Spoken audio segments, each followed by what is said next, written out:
All of these cases have had travel outside of the country, which would have been their source of exposure. None of the 3 cases are connected to each other.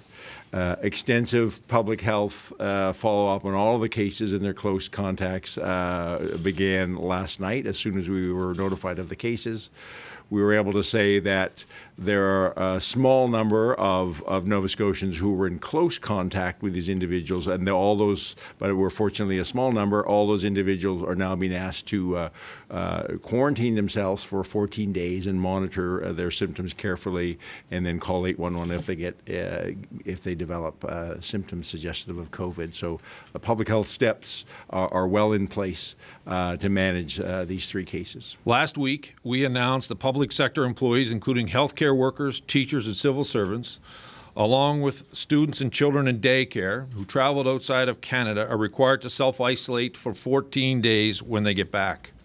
And we encourage the private sector to do the same, and I want to thank all those in the private sector who put that message out through their organizations. But now we need to go further. Anyone who travels outside of Canada, regardless of where they work, must isolate for 14 days upon return. There are screens up the Halifax-Stanfield International Airport to tell people who return to Nova Scotia that they must isolate for 14 days and where to go for information if they feel sick. We're also working with our federal partners who are responsible for border security to beef up that screening process.